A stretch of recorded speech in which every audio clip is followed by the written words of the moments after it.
दोस्तों, मेरा नाम प्रकाश है और मैं महाराष्ट्र का रहने वाला हूं। मैं यहाँ का एक छोटा सा बिजनेसमैन हूं, लेकिन फिर भी मेरा ये बिजनेस धीरे धीरे बढ़ता जा रहा है और इसी बहाने से मैं देश और दुनिया घूमना चाहता हूं। बचपन से ही मुझे घूमने का शौक था। हमारे परिवार के पास इतने पैसे कभी थे ही नहीं कि हम दुनिया घूम पाते, लेकिन जैसे ही मैंने अपना बिजनेस एस्टेब्लिश किया है, तब से मुझे घूमने का और ज्यादा शौक चढ़ता जा रहा है।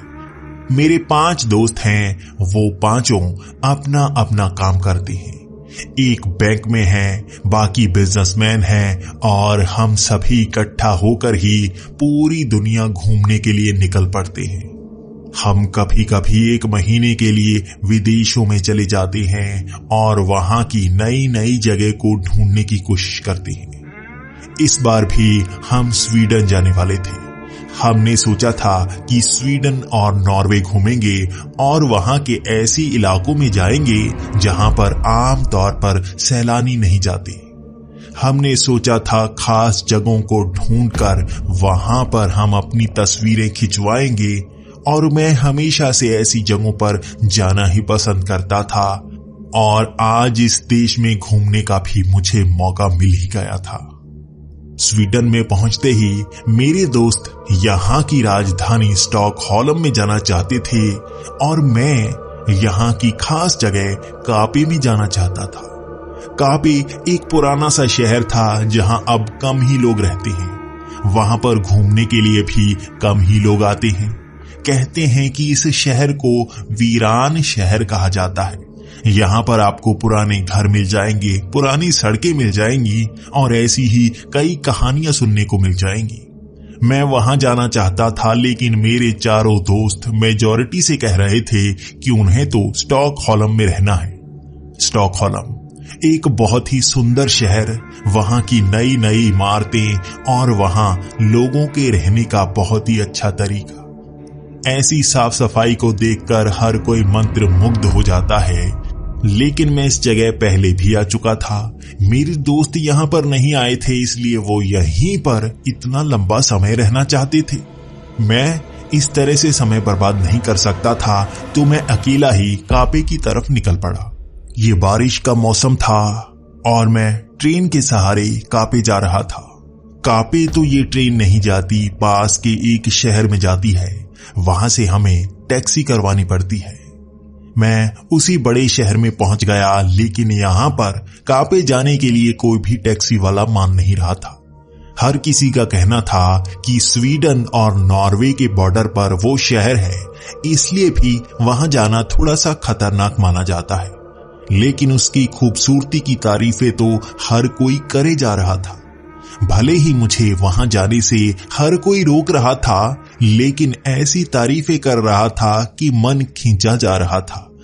मैंने कई टैक्सी वालों को यह कहा कि मैं डबल पैसे देने को तैयार हूं, मुझे वहां पर छोड़ आए, लेकिन कोई मान नहीं रहा था। अंत में मुझे एक रेंट पर कार मिल गई, जिसे मैं यहीं पर 10 दिनों के लिए चलाने वाला था, तो मैंने एडवांस में ही सारे पैसे दे दिए थे। उसी छोटी सी गाड़ी को लेकर मैं कापे की तरफ निकल पड़ा। रास्ता काफी खाली खाली सा लग रहा था। वहां जाती हुई कोई गाड़ी मुझे रास्ते पर नहीं मिली। उन पेड़ों के बीच से रास्ता ऐसा लग रहा था जैसे वो बंद किया गया हो। कई झाड़ियां तो सड़क के बिल्कुल बीच तक पहुंची हुई थी। उस छोटे से रास्ते से निकलकर जाना मुश्किल भरा था, लेकिन फिर भी मैं आगे बढ़े जा रहा था। कई जगह तो पेड़ इस तरह से सड़क के ऊपर पहुंचे हुए थे कि रोशनी वहां पर मौजूद ही ना हो। अंधेरा अंधेरा सा।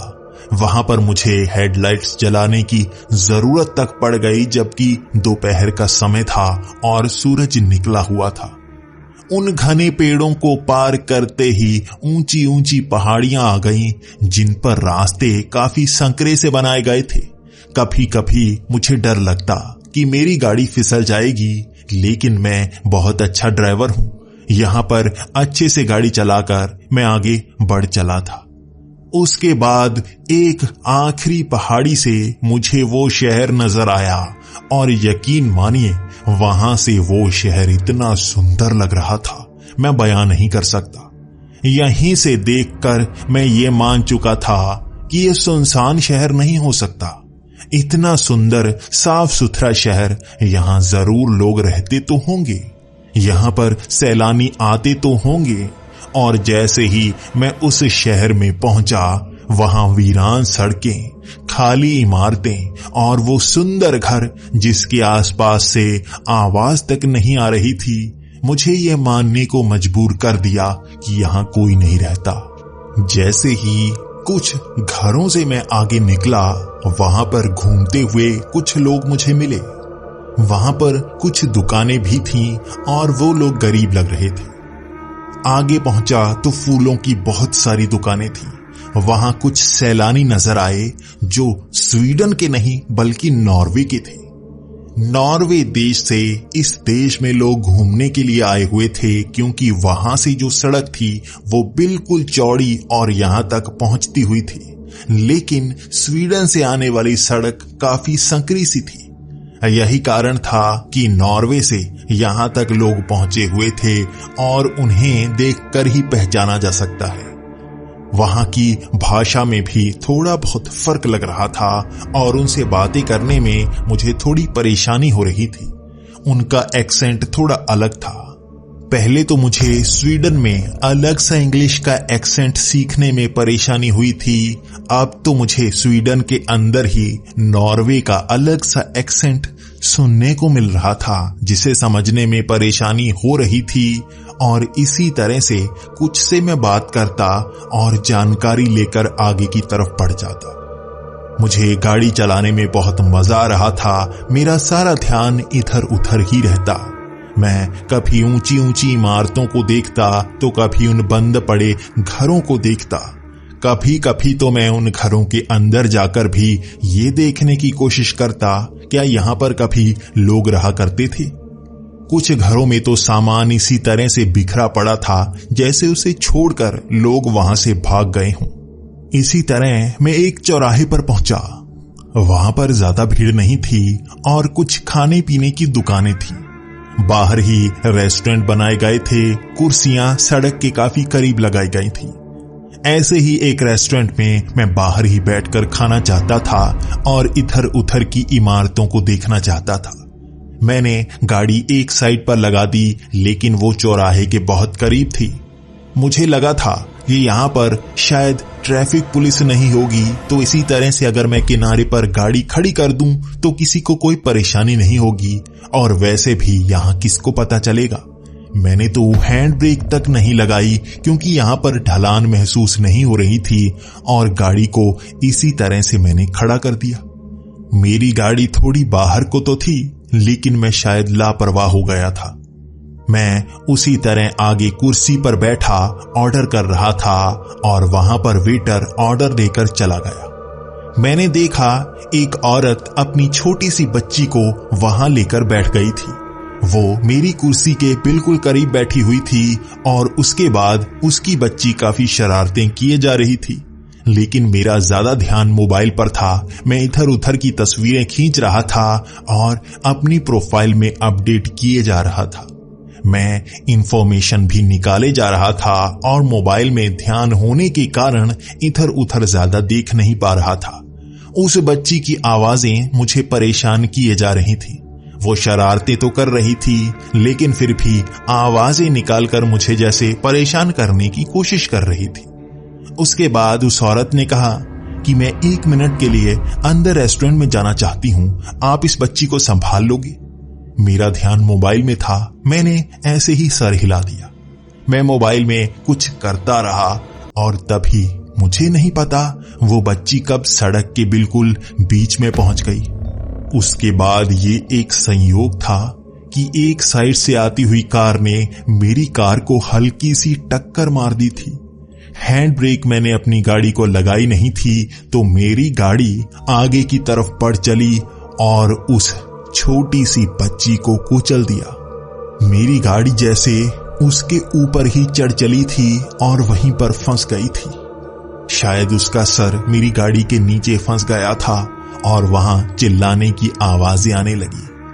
उन चिल्लाने की आवाजों को मैं सुनते ही ये समझ गया था कुछ गड़बड़ हुई है, और मेरी गाड़ी सड़क के बीच थी से देखकर मैं हैरान हो गया। वो बच्ची मेरी गाड़ी के ही नीचे थी। मैं इधर उधर देखता रहा। मैं समझ नहीं पा रहा था क्या करूं, उस बच्ची को बाहर कैसे निकालूं। उस भीड़ ने बड़ी मुश्किल से गाड़ी को एक तरफ खींचकर ऊपर की तरफ उठाया और उस बच्ची को बाहर निकाला गया। उसके सर से खून निकल रहा था और वो औरत मेरी तरफ घूरे जा रही थी। मैं भी बेपरवाह की तरह कहने लगा, मेरी क्या गलती? तो उस औरत ने कहा, गाड़ी भी तुम्हारी थी, हैंड ब्रेक लगी नहीं थी। मैं तुम्हें बच्ची को देखने के लिए कहकर गई थी, तुमने वो भी नहीं किया। तुमने हां क्यों की थी?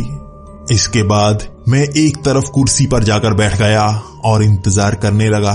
अपने आप एम्बुलेंस आएगी, उस बच्ची को लेकर जाएगी। मेरा ध्यान अब भी मोबाइल की तरफ ही था। मैं वहां अपडेट किए जा रहा था। अचानक ही वहां पर पुलिस आई। ये 3-4 पुलिस वाले थे जिन्होंने आसपास लोगों से बात की और उसके बाद मुझे गिरफ्तार कर लिया।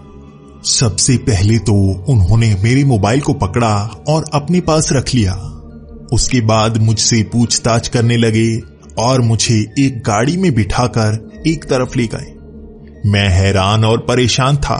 उनसे सवाल किए जा रहा था, मुझे कहां ले जाया जा रहा है, मेरा गुनाह क्या है, लेकिन वो मुझे कुछ बता नहीं रहे थे। मैं अपने दोस्तों को फोन करना चाहता था, लेकिन मुझे फोन करने के लिए भी दिया नहीं जा रहा था। मैं एक गाड़ी में बैठा था। मुझे ये पता नहीं था मुझे कहां पर ले जाया जा रहा है, और उस गाड़ी से सामने मुझे फेंसिंग नजर आई। ये बॉर्डर था, और क्या मुझे नॉर्वे के बॉर्डर के पार ले जाया जा रहा था? लेकिन क्यों? मैं स्वीडन में हूं, मुझे पकड़कर स्वीडन की पुलिस ले जा सकती है, लेकिन ये क्या नॉर्वे की पुलिस है? उनके कपड़े भी बड़े अजीब थे। ऐसे कपड़े मैंने किसी पुलिस वाले के नहीं देखे थे। और उसके बाद मुझे एक पुल के सहारे एक टापू की तरफ ले जाना शुरू हो गए। वो टापू आसपास से 4 दीवारी से घिरा हुआ था, जैसे कोई बड़ा सा किला बनाया गया हो। तभी मेरा दिमाग खटक चुका था, क्या ये कोई जेल है? लेकिन मुझे सीधा जेल कैसे ले जा सकते हैं? ना तो कोई केस हुआ, ना कोई सुनवाई हुई, सीधा जेल की तरफ। मैं उनसे सवाल किए जा रहा था, लेकिन वो कोई जवाब नहीं दे रहे थे। मुझे उस 4 दीवारी के अंदर ले जाया जा रहा था। गाड़ी को बाहर ही रोक दिया गया। मेरे मुंह पर पट्टी लगा दी गई। उस बड़े से गेट को खोला, मुझे अंदर की तरफ धकेल दिया गया। वहां अंदर वाले लोग मुझे और अंदर एक और 4 दीवारी के पास ले गए। उसका गेट खोला गया। उसके अंदर मुझे और आदमी एक सेल में ले गए। वहां बड़ा सा सेल था, जिसके अंदर और छोटे छोटे सेल बनाए गए थे, जहां पर कैदियों को रखा गया था। वहां एक छोटे से सेल में जब मुझे अंदर ले जाया गया तो मेरे हाथ पैर खोले गए, मुंह की पट्टी को खोला गया और एकदम से उसका दरवाजा जो सलाखों से बना था वो बंद कर दिया गया, ताला लगा दिया गया और वो आदमी बाहर की तरफ चला गया। मैं चीखता रह गया, मेरी क्या गलती है? मुझे किस चीज की सजा दे रहे हो? क्या तुम पुलिस वाले हो? लेकिन मुझ पर कोई केस नहीं चला, मुझे यहां क्यों बंद किया गया है? मैं कई सवाल किए जा रहा था। मुझे समझ में नहीं आ रहा था यहां हो क्या रहा है। मुझे कितने समय के लिए यहां रहना होगा? मुझे यहां बाहर निकलने का मौका मिलेगा? क्या मुझे किसी खास जगह पर ले जाया गया है? क्या मुझे अगवा किया गया है? मेरे पास किसी सवाल का कोई जवाब नहीं था। लेकिन 15-20 मिनट बाद वहां पर एक आदमी आया।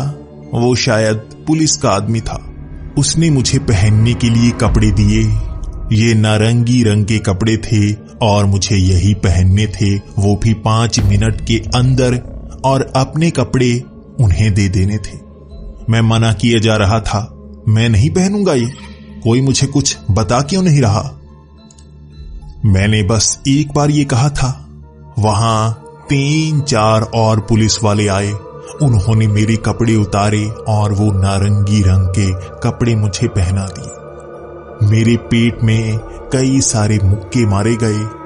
मेरे सर पर भी डंडे से 2-3 वार किए गए। मेरे सर से खून बह रहा था जबकि मेरा पेट दर्द कर रहा था। तब मैं जान गया था यहां पर सवाल नहीं किए जाते, बस बात मानी जाती है। मैं रोए जा रहा था। मुझे समझ नहीं आ रहा था मैं क्या करूं। मुझे अपनी गलती का एहसास नहीं था। इतना बड़ा जुर्म कौन सा कर दिया मैंने जो मुझे ऐसी सजा दी जा रही है? क्या मुझे कोर्ट में नहीं ले जाया जाएगा जहां पर मैं अपनी सफाई में कुछ शब्द कह सकूं? सीधा मुझे जेल में ठूंस दिया गया।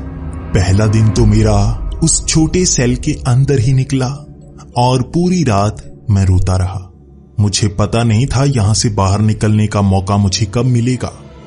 इसीलिए अगली सुबह मैं लोगों से बात करना चाहता था। मैं हर पुलिस वाले से बात करने की कोशिश करता रहा, लेकिन कोई भी मेरे किसी सवाल का जवाब नहीं देता, बल्कि मेरी तरफ घूरने लगता और उनकी एक घूर से मैं डरने लगता, कहीं दोबारा मेरी पिटाई ना हो जाए। उसके बाद मुझे कैदियों से बात करनी थी। कैदियों से बात करने के बाद ही मुझे पता चल पाएगा मैं कहां पर हूं और ये कौन सी पुलिस है, मुझे यहां कब तक रखा जाएगा। उस सेल से दोपहर को निकलने का वक्त आ गया था। यहां हर किसी को 2 से 3 घंटे के लिए अपने अपने सेल से बाहर निकलने का मौका मिलता है। सब लोग बाहर ग्राउंड में जाते हैं, एक दूसरे से बात करते हैं और 3 घंटे बाद वापस सेल में आना पड़ता है। शायद यही मेरा समय था। मैं बाहर सबसे बात करने की कोशिश करता रहा, लेकिन हर कोई जैसे परेशान सा था। हर कोई मुझसे दूर जाए जा रहा था और वहां पर जैसे गैंग बनी हुई थी। कुछ एक तरफ ग्रुप में रहते तो दूसरे अलग से ग्रुप में रहते। मुझे किसी एक ग्रुप को ज्वाइन जरूर करना पड़ेगा, तभी वो मेरे सवालों के जवाब देंगे। मैं कुछ लोगों की तरफ चल पड़ा जो मुझे भारतीय और पाकिस्तानी जैसे लग रहे थे। मुझे वो अपने जैसे लगे, इसीलिए मैं उनके करीब चला गया। सबसे पहले उनसे मैंने हिंदी में बात करने की कोशिश की, लेकिन उन्होंने कोई जवाब नहीं दिया। मैंने हर भाषा में कोशिश कर ली जो भी मुझे आती थी, वो मेरे किसी सवाल का जवाब नहीं दे रहे थे। उसके बाद मैं निराश हुआ, उनके सामने ही रोने लगा और कहने लगा, कुछ तो कहो, मुझे समझ में नहीं आ रही, मैं क्या करूं, कोई बात तो बताओ। उसके बाद वो सब एक तरफ बढ़ चले, लेकिन एक आदमी वहीं पर खड़ा था। वो भी अपना देसी आदमी लग रहा था, लेकिन वो बस मेरे सामने खड़ा मुझसे कोई बात नहीं कर रहा था। कुछ देर बाद उसने मुझे इशारा किया एक तरफ जाने के लिए। मुझे वो बिल्कुल एक तरफ उस पेड़ के पास ले गया और वहां पर धीमी सी आवाज में वो मुझसे बात करने लगा। तुम भारत से आए लगते हो? मैंने कहा, हां। तुम्हें हिंदी आती है? उसने कहा, हां, मैं भी भारत से आया हूं और यहां पर फंस गया हूं। मेरी भी ये गलती थी कि मैं उस छोटे शहर में आ गया और वहां की गई एक गलती की सजा सारी उम्र भुगतनी पड़ती है। इन शब्दों को सुनकर मैं डर गया था। सारी उम्र? क्या हमें सारी उम्र यहीं पर रहना होगा? तो उसने कहा, हां, सारी उम्र। ये हमें उम्र कैद की सजा दे चुके हैं। जो भी इस जेल में आता है वो उम्र कैद की सजा पाए हुए होता है। तुमने जरूर कोई बड़ी गलती की होगी, उस बड़ी गलती की सजा तुम्हें यहां पर मिली है। मैंने कहा, बड़ी गलती? नहीं, मैंने तो कोई गलती नहीं की। वहां पर मेरी गाड़ी किसी और ने ठोक दी और वो गाड़ी एक बच्ची पर चढ़ गई। इसमें मेरी क्या गलती है? मैं उसे कैसे बचाता? मेरी कोई गलती नहीं है। इसके बाद उसने कहा, गलती तो होगी, बेवजह यहां पर ले जाया नहीं जाता, उसमें भी तुम्हारी गलती तो होगी। तो मैंने कहा, यह तो छोटी सी गलती थी, मैंने गाड़ी की हैंड ब्रेक नहीं लगाई थी। उसके बाद वो औरत जिसने बच्ची की जिम्मेदारी मुझे दी थी कि मैं उसे देखूं, वो शरारती बच्ची अपने आप सड़क पर भाग गई। मैं तो मोबाइल में मग्न था। मैंने बेवजह ही हाँ कर दी, मुझे ना कर देनी चाहिए थी। मेरी ही गाड़ी के नीचे वो आई थी, लेकिन टक्कर तो किसी और ने मारी थी ना, मेरी क्या गलती है? तो उस आदमी ने कहा, तुम्हारी ही तो गलतियां थी। हैंड ब्रेक लगानी चाहिए थी, तुम्हें नियमों का पालन करना चाहिए था। तुम्हें किसी बच्ची की जिम्मेदारी दी गई है तो उसे संभालना भी तुम्हें चाहिए। तुम्हें अपनी जिम्मेदारियों से भागना नहीं चाहिए था, और शायद उस बच्ची की मौत हो गई होगी, इसीलिए तुम्हें इतनी जल्दी उम्र कैद की सजा दे दी गई। उसने मुझे मेरी गलती का एहसास तो दिला दिया था, लेकिन मुझे यकीन नहीं था कि मेरी इतनी बड़ी गलती है जिसकी सजा उम्र कैद होनी चाहिए। ये तो उस औरत की गलती थी, उसकी गलती से ये सब हुआ। उसे अपनी बच्ची को संभालना चाहिए था, मैं तो अपने मोबाइल में मग्न था। अब उस आदमी ने कहा कि तुम्हें हमारा ये ग्रुप ज्वाइन कर लेना चाहिए, यहां पर अकेले रहने में कोई फायदा नहीं है। हो सकता है किसी रात तुम्हारा गला घोंट दिया जाए और तुम सुबह कभी उठ ही ना पाओ। हमारे साथ चलो, तुम्हें हमारे साथ रहना चाहिए, और वैसे भी हम तो बाहर निकलने वाले हैं। मैंने उससे कहा, बाहर निकलने वाले हो? लेकिन तुमने कहा था यहां पर उम्र कैद की सजा मिलती है, तो बाहर कैसे निकलोगे? उसने कहा, हमारे पास एक प्लान है, तुम्हें अभी बताया नहीं जाएगा क्योंकि तुम पर कोई भरोसा नहीं है। ये प्लान कल रात चलेगा, और अगर तुम हमारे साथ रहे तो तुम भी बाहर निकल पाओगे। हम सब यहां पर कैद हैं, हम सब देसी, कुछ हिंदुस्तान के हैं, कुछ पाकिस्तान के, बांग्लादेश, श्रीलंका के। हमने अपना अलग ग्रुप बनाया हुआ है, और यहां पर और भी कई लोग हैं। बाकियों से बचकर रहना, हमारे ग्रुप के साथ रहना। बाहर निकलना है तो बताओ, वरना यहां से भाग जाओ। मैं क्या करता, सारी उम्र यहां नहीं रहना चाहता था। यहां से बाहर निकलूंगा, इस देश को छोड़ पाऊंगा, तभी बच पाऊंगा। मैं अपने दोस्तों से बात करना चाहता था, उन्हें तो पता ही नहीं होगा मैं यहां पर पहुंच गया हूं। वो तो मुझे ढूंढते रह जाएंगे, कभी पता नहीं कर पाएंगे। मुझे यहां से बाहर निकलना होगा। इसके बाद मैं रात का इंतजार करने लगा। वो आदमी रात को कैसे यहां से हमें बाहर निकालेगा मुझे पता नहीं था, लेकिन आधी रात को जब सारी लाइट्स बंद हो गई थी, मैंने सुना मेरे सेल का दरवाजा खुल चुका था। मैं हैरान, आखिर किसने उसे खोला होगा? क्या यहां मुझे मारने के लिए कोई तो नहीं आया? मैं थोड़ा डरा हुआ था, लेकिन वहां पर लाइट नहीं थी। तभी एक माचिस की तीली जली, और ये वही आदमी था जिसने कल मुझसे बात की थी, और वो मुझे इशारा करने लगा चुप रहने का, और अपने साथ जाने के लिए कहने लगा। मैं उसके साथ चल पड़ा था, और वो बाहर उसी गार्डन के पास जा रहे थे। मुझे नहीं पता बाहर की तरफ क्यों जाया जा रहा है, लेकिन पुलिस वालों के सामने से बचते हुए हम निकल रहे थे। उस अंधेरे में शायद वो सही से हमें देख नहीं पा रहे थे, इसीलिए किनारे किनारे से बचकर कई लोग निकलते मैंने देखे। वो सब अपने आदमी थे। मुझे मिलाकर 10 लोग थे वहां पर। हम सब उसी गार्डन में पहुंच गए थे। वहां पर कुछ लकड़ी की कुर्सियां बनाई गई थी जो गार्डन के एक तरफ बनाई गई थी। शायद यहां पर कोई मैच होते होंगे जिनके लिए बैठने को ये कुर्सियां बनाई गई हैं, और उन्हीं कुर्सियों को हटाकर जब हमने नीचे देखा, वहां पर एक खड्डा खोदा हुआ था। तब मैं समझ गया यहां पर सुरंग बनाई गई है। इस सुरंग से हमें बाहर निकलना होगा। वहां सबसे पहले तो उस खड्डे में उतरने में बहुत परेशानी हो रही थी, क्योंकि वो खड्डा काफी ज्यादा संकरा था। उसके बीच से नीचे उतरने के बाद आगे जाने का रास्ता था जो काफी खुला बनाया गया था। वहां पर बहुत सारी मिट्टी ही मिट्टी पड़ी थी, और मुझे डर इस बात का था कहीं पर ये जगह नीचे को ना धंस जाए। नीचे हवा की निकासी के लिए भी कुछ नहीं था, और यहां पर 10 लोग घिसटते हुए आगे की तरफ बढ़ रहे थे। काफी समय आगे बढ़ने के बाद मुझे सांस लेने में परेशानी होने लगी, और मैं सोचने को मजबूर हो गया पता नहीं ये सुरंग कितनी लंबी खोदी गई है और क्या ये पानी में तो नहीं निकलेगी, क्योंकि मुझे तैरना नहीं आता। मैं उनसे पूछ रहा था और उनका कहना था चुपचाप आगे बढ़ते जाओ। हम 10 लोग उस सुरंग में आगे निकल रहे थे, लेकिन मैं हैरान हो गया। लगभग 15 मिनट घिसट घिसट कर आगे बढ़ने के बाद यहाँ बड़ी बड़ी गुफाएं आ गई थी, जिनके एक रास्ते से बड़ी सी जगह में हम पहुंच गए थे। इन गुफाओं में इधर उधर जाने के बहुत सारे रास्ते थे और रोशनी के लिए हमारे पास सिर्फ एक टॉर्च थी, जो एक कैदी ने वहां से चुराई हुई थी। लेकिन यहां से उतरते समय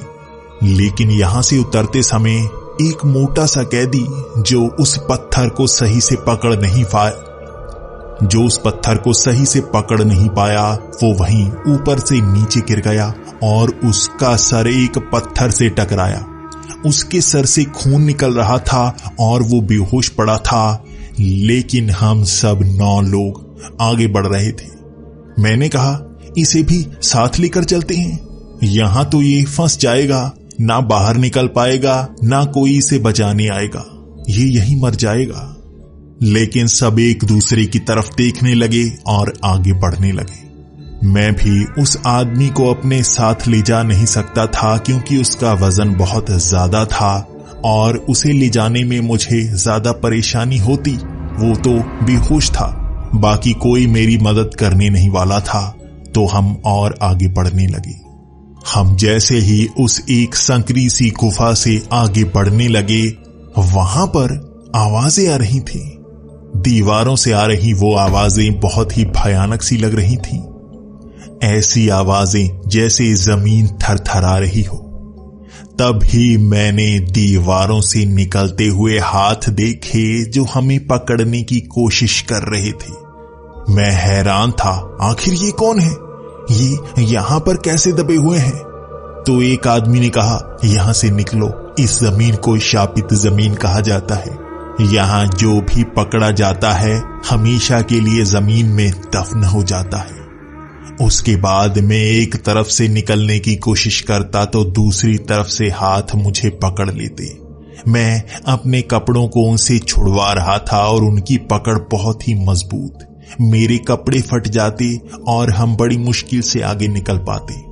2 लोगों को उन हाथों ने इस तरह से जकड़ लिया था कि वो जितना बचने की कोशिश करते, जमीन से और हाथ निकलते और उसे पकड़ लेते।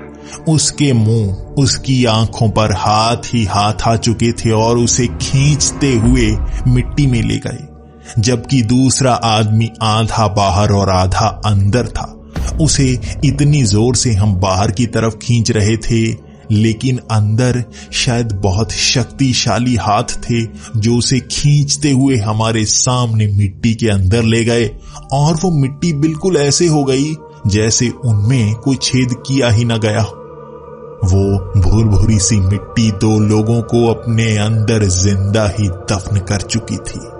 हम 7 लोग उस संकरी सी गुफा से आगे की तरफ भागने लगे। वहां रोशनी का कोई भी स्रोत नहीं था। एक टॉर्च जो सबसे पीछे रहने वाला वो आदमी जो बूढ़ा सा था, वो लेकर हमें पीछे से धक्का दिए जा रहा था और हम 7 आगे की तरफ हुए जा रहे थे।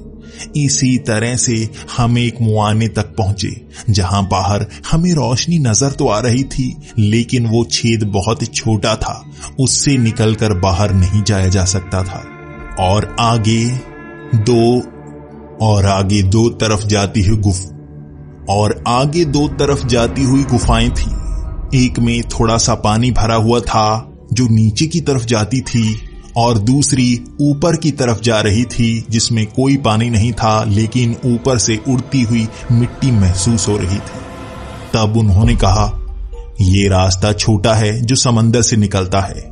जो तैर सकता है इस रास्ते से जा सकता है, लेकिन बहुत सांस रोकनी पड़ेगी, बहुत ऊपर तक जाना पड़ेगा, और कई लोग वहां ऊपर तक पहुंच नहीं पाते, सांस छोड़ देते हैं। मुझे तो तैरना आता नहीं था, तो मैं तो ऊपर ही चढ़ सकता था, नीचे पानी वाले आसान रास्ते से जा नहीं सकता था। लेकिन वहां पर 4 लोगों ने उस रास्ते को चुन लिया था। हम बंट चुके थे। हम बस 3 बचे थे और 4 तो दूसरे रास्ते से जा चुके थे। उन्होंने टॉर्च भी हमें दे दी क्योंकि उनका कहना था ये रास्ता बहुत करीब है और वहां पानी से निकलते हुए वो तो बाहर पहुंच जाएंगे, वो हमारा इंतजार करेंगे। अब हमें इस गुफा में ऊपर की तरफ चढ़ने में बहुत परेशानी हो रही थी। बहुत सारे पत्थर ऐसे थे जिसे हम पकड़ते वो फिसलकर नीचे चले जाते। उसके बाद उस गुफा से चीखने की आवाजें आती रहीं। वो कहां से आ रही थी समझ नहीं पा रहे थे हम। वहां गुफा में और भी कई छोटे छोटे रास्ते हमें मिले, लेकिन जो सबसे आगे वाला आदमी था वो हमेशा इशारा करता कि इस रास्ते से जाना है और हम दोनों उसके पीछे ही चल पड़ते। हम तीनों बचे थे और मुझे डर लग रहा था इन्हें कुछ हो ना जाए। उसके बाद बचने का कोई रास्ता नहीं रहेगा। कहां से निकलेंगे हम? वो रास्ते से ऊपर की तरफ चढ़ते समय हम तीनों बार बार फिसलते और हमें चोट लग जाती। किसी के बाजू से खून निकल रहा था और मेरी एक टांग से खून निकल रहा था। उसमें बहुत दर्द हो रहा था, फिर भी हमें आगे बढ़ना था। यहां तो हमें बचाने के लिए भी कोई नहीं आएगा। कुछ देर तक चलने के बाद ऊपर जाने का एक रास्ता साफ साफ दिख रहा था। सूरज की किरणें वहां पड़ रही थी और हम भागते हुए उसी तरफ निकल पड़े। उस छेद से बाहर निकलते ही मन में खुशी थी। हम जेल से बाहर आ गए, लेकिन आगे वाले उस आदमी ने कहा अभी नहीं, पहली 4 दीवारी पार की है, ये देखो दूसरी 4 दीवारी। और वो लोग समंदर के रास्ते से यहां से बाहर निकल गए होंगे, हमें यहां से नजर आ रहे होंगे। तभी हमारी नजर समंदर की तरफ पड़ी जो पास में ही था। वो 4 दीवारी के बाहर तक जाता था और उस पर ऊपर की तरफ तैर कर आई 4 लाशें नजर आ रही थीं। उनके मुंह नीचे की तरफ थे।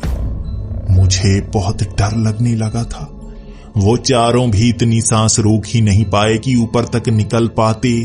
इसे तो आसान रास्ता कहा जा रहा था, तो हम मुश्किल रास्ते से कैसे बाहर निकल पाएंगे? डर मेरे अंदर तक फैल गया था। मैं यहां से वापस जाने के बारे में सोच रहा था और तभी उस बूढ़े आदमी ने कहा वापस मत जाना बच्चे, वो गोली से मारेंगे।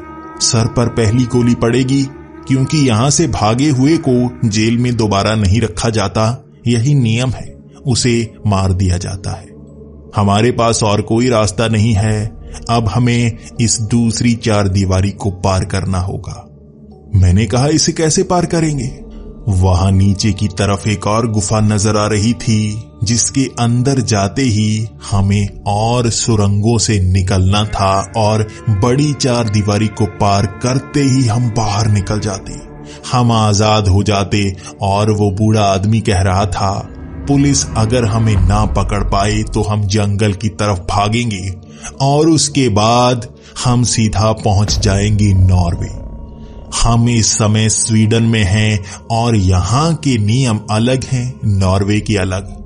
नॉर्वे में पहुंचते ही ये पुलिस हमें नहीं पकड़ पाएगी और वहां से हम जहां जाना चाहते हैं जा सकते हैं। बस हमारे पास यही रास्ता है। इस गुफा में अंदर जाते ही सामने खोदकर बनाई गई कुछ टनल्स नजर आ रही थी। एक इस तरफ जा रही थी तो एक बिल्कुल सामने की तरफ जा रही थी। मुझे पता नहीं था किसके अंदर जाना है। बूढ़ा आदमी भी वहां इस तरह से देख रहा था जैसे उसे कुछ याद ना रहा हो। इस सुरंग को 10 साल पहले बनाया गया था। यहां तक पहुंचने का रास्ता दूसरी बार ढूंढा नहीं जा सका। पहली बार तो गेट को तोड़कर यहां तक पहुंच गए थे और कुछ लोग इस रास्ते से बाहर भाग गए थे। उनके बारे में कुछ पता नहीं चला, शायद वो बचकर निकल ही गए होंगे। मैं तो अंदर ही था और अंदर हमें ये खबर मिली थी। इस सुरंग के बारे में मैं तब से जानता हूं। यहां बाहर निकलने का रास्ता गेट की तरफ से तो बंद ही हो गया था, तो ये सुरंग का प्लान भी मेरा था, जिस पर मैं कितने सालों से काम कर रहा था। सबको लेकर अब हमें यहीं से निकलना था, रास्ते में ऐसी दुर्घटनाएं तो होती ही हैं। हम तीनों को इस रास्ते से अब बाहर निकलना होगा और मुझे याद नहीं आ रहा इन दोनों में से कौन सी टनल है वो कौन सी सुरंग है जो बाहर सही जगह पर जाती है और एक सुरंग बिल्कुल बंद रास्ते तक जाती है। वहां जाने के बाद वापस निकलना मुश्किल होता है। कुछ देर तक सोचने के बाद उसने कहा, सामने वाली सुरंग से चलती है। इसका मुआना छोटा है, जरूर छोटे रास्ते को ही आगे तक खोदा गया होगा और यही बाहर निकलने का रास्ता है। चलो जल्दी करो। हम अब उस छोटे से रास्ते से घिसट कर आगे बढ़ रहे थे और ये कितना लंबा था मुझे नहीं पता था। उस चार दीवारी को पार करने में कितना समय लगेगा ये भी मुझे पता नहीं था। वो संकरी सी सुरंग, हम इसी तरह से लेटे हुए आगे बढ़ रहे थे और काफी देर तक इसी तरह करने के बाद हम थक चुके थे। मेरी टांगों ने जवाब दे दिया था और यहां पर अगर एक भी आदमी रुक जाता तो तीनों को रुकना पड़ता। मैं सबसे आगे था। मेरी टांगें थक गई थी लेकिन उनका कहना था हमें आगे बढ़ना होगा, हमें आगे बढ़ना होगा, जल्दी करो। हम इसी तरह आगे बढ़ सकते हैं, निकल सकते हैं। मैं पूरी कोशिश करता रहा। आगे जाने का कोई रास्ता दिख नहीं रहा था, अंधेरा ही अंधेरा था।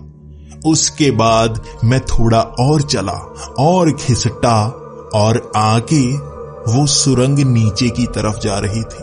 मैं जल्दी से नीचे की तरफ उतरने लगा और उसमें फंसकर बड़ी मुश्किल से नीचे जाया जा सकता था। गुरुत्वाकर्षण के कारण अगर आप अपने हाथों को ऊपर की तरफ खड़ा कर लो तो घिसटकर नीचे पहुंचा जा सकता था। हम तीनों ने ऐसा ही किया। नीचे पहुंचने के बाद एक और संकरी सी गुफा आगे की तरफ बढ़ रही थी। उसमें से आगे निकलने के बाद मैंने कहा, आगे तो रास्ता नहीं है, यहां तो मिट्टी ही मिट्टी है, पत्थर लगे हुए हैं, कैसे हटाना होगा? लेकिन इसे हटाने में कितना समय लगेगा? तो वो बूढ़ा आदमी सबसे पीछे था। नहीं नहीं, ऐसा नहीं हो सकता, ये रास्ता बंद नहीं हो सकता। एक रास्ता बंद है जिससे वापस नहीं जाया जा सकता और दूसरा रास्ता खुला है जो जंगल की तरफ जाता है। ये बंद वाला रास्ता नहीं होना चाहिए। भगवान से मिन्नतें करो, ये बंद वाला रास्ता नहीं होना चाहिए। मैं कह रहा था ये बंद ही है, कोई रास्ता नहीं है आगे। आगे तो मिट्टी ही मिट्टी है और ऊपर से भी मिट्टी किस तरह से नीचे गिर रही है। उस बूढ़े ने कहा, नहीं, पीछे मुड़कर देखो। अब पीछे घिसटकर हम चले तो गए थे लेकिन उस छेद से ऊपर कैसे जाते? हम तो उससे घिसटकर नीचे आए थे। वहां ऊपर जाने के लिए तो हाथों का जोर लगता और हाथ तो उस छोटे से छेद में फंसाए ही नहीं जा सकते थे। हम तीनों एक दूसरे से सवाल किए जा रहे थे, अब क्या करें? जवाब किसी के पास नहीं था। उसके बाद फिर से जमीन थर्राने की आवाजें आने लगी। मिट्टी ऊपर से नीचे की तरफ गिर रही थी। हम वहीं पर जैसे दफन से होने वाले थे। मैं कह रहा था, अब क्या करें? ये आवाज कहां से आ रही है? तो वो बूढ़ा आदमी रोने लगा। जरूर उन्होंने ऊपर भारी भारी ट्रक खींचने शुरू कर दिए होंगे, इससे यहां जमीन थर्राती है। पहले भी इसी तरह से सुरंगें बंद की गई हैं। इस तरह से सुरंगें नीचे की तरफ धंस जाती हैं और रास्ते बंद हो जाते हैं। वो यही कर रहे हैं। जमीन जोर जोर से थर्रा रही थी, मिट्टी नीचे गिरे जा रही थी, सांस रुकने को आ गई थी और महसूस हो रहा था यहां से बाहर बचा नहीं जा सकता। मिट्टी हमें यहीं पर दफन किए जा रही थी। हम उसी मिट्टी में दफन हो रहे थे। रोने की, चीखने की आवाजें थी और एकदम से एक झटका लगा। मिट्टी जैसे ऊपर आ गिरी। सारी सुरंग ही जैसे बैठ गई और मेरे सर में दर्द होने लगा। नाक भी मिट्टी से भर गई थी और वहां मैं चीखा, लेकिन मिट्टी के कारण मेरी मुंह से आवाज नहीं निकल रही थी। तभी एक झटका सा महसूस हुआ। मैं उसी रेस्टोरेंट के सामने उस कुर्सी पर बैठा था। मेरे सामने वो औरत अपनी बच्ची को समझा रही थी। एक साइड मेरी कार लगी हुई थी जिसकी हैंड ब्रेक मैंने खींची नहीं थी अभी।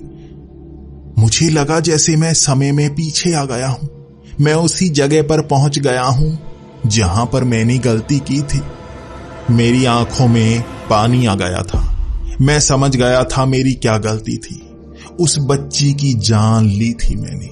जान इतनी आसानी से नहीं बचती। मैंने उसे मारा था। ये मेरी गलतियां थी और अब मैं उसी जगह पर था जहां मैं गलतियां सुधार सकता था। उस औरत ने मेरी तरफ इशारा किया कि कुछ पल के लिए इसे संभाल लो, मैं यहां से जाना चाहती हूं। मैं समझ नहीं पा रहा था कैसे मैं उसी समय में हूं, क्या ठीक करूं मैंने उस बच्ची को थाम लिया था और तभी वो बच्ची जैसे मुझसे हाथ छुड़ाने लगी और सड़क की तरफ भागने की कोशिश करने लगी। मैं जान गया था ये गलती दोबारा दोहराने वाली है। मेरी क्या गलती थी? इस बच्ची को मैं पकड़ता फिर भी ये भागकर सड़क के बीच पहुंच जाती। कैसे रोकूं? मेरी नजर अपनी गाड़ी पर पड़ी। मैंने भागकर गाड़ी खोली और हैंड ब्रेक लगा दी। उसके बाद मैं गाड़ी से निकला। वो पीछे वाली गाड़ी मेरी गाड़ी से टकराई। मेरी गाड़ी अब वहीं पर थमी हुई थी क्योंकि हैंड ब्रेक लगी हुई थी।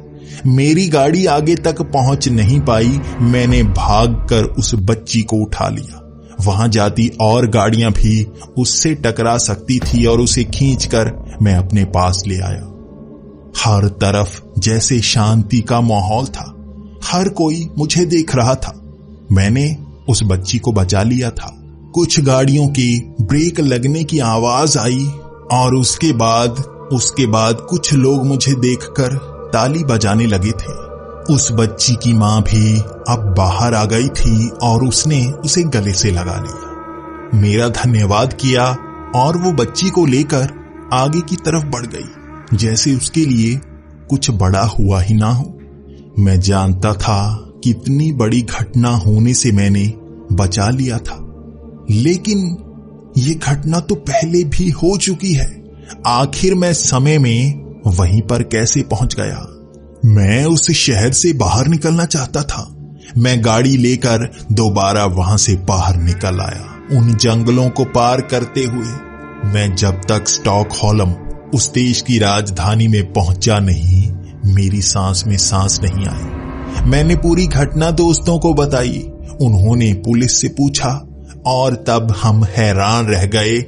ऐसी कोई जेल मौजूद ही नहीं है। इस तरह से बॉर्डर पर ऐसी कोई जेल बनी ही नहीं और वहां शहर में लोग होते ही नहीं। वहां घटनाएं ऐसी नहीं होती और पुलिस ऐसे कपड़ों में वहां मौजूद नहीं रहती। मैंने जिसे भी बताया, मेरी बात पर कोई यकीन नहीं कर रहा था। ये बात जैसे किसी के यकीन के लायक ही ना हो।